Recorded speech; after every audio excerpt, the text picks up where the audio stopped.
Firstly, I have mixed feelings about culture. The very word culture is misleading or ambiguous at best.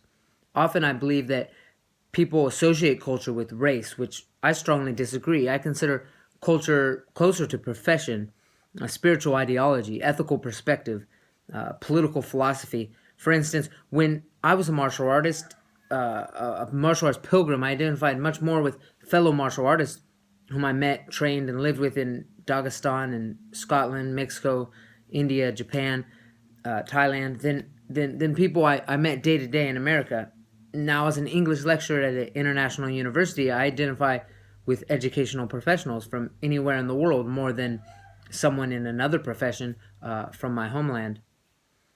Also, my simple unacceptance of slaughterhouses nearly makes me an outcast in every conversation, forcing me to either be silent or shunned. And considering that only 1% of Americans agree with my political philosophy, I find myself truly a minority in America. For all these reasons, I'm difficult with the term American culture.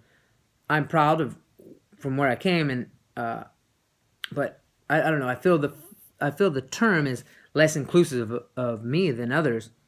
I further feel that racial minorities note their feelings of non inclusiveness, while from my view, they're in fact much more included than I am as a white American.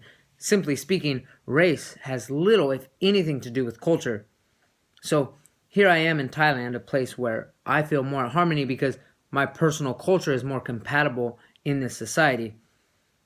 As far as textbooks are concerned, I also have mixed feelings. Even though current textbooks include other cultures, they still use mostly developed countries for their focus. For instance, my textbook for lifespan human development uses Japanese and Koreans uh, more often in their book. Thailand was only mentioned once. There were a few other neighboring ASEAN countries mentioned, and Chinese was mentioned a little more, but far from representative on the world scale. Now, although the sample location may be skewed, it actually might be reasonable because we also must ask who is our audience and what is our objective. Psychology itself is a pretty Western concept, at least from a clinical perspective. I mean, every culture addresses the issues we address in psychology and have been doing so for millennia, such as life and human development, death, addiction, depression, consciousness, mental illness. But they approach these differently. For example, most cultures will seek elderly wisdom or spiritual guidance from family members or a religious head opposed to a specialist. Yeah, we could include these groups in our studies, but it would be for our own understanding, which is valuable from a worldly standpoint, but not particularly useful for them, perhaps even offensive.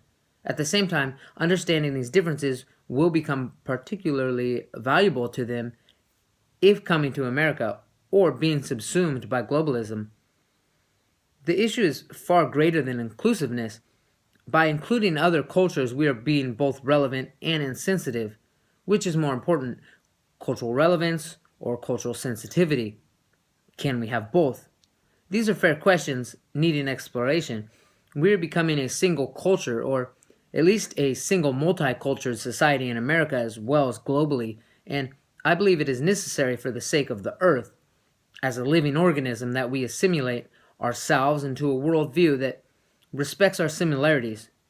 There will always be differences in opinions, whether individuals in the same family, families in the same community, or society at large.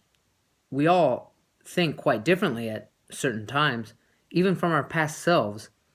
However, we belong to a species, the most influential on the planet, and we must respect the Earth, our collective home, to which without we would have no culture to share.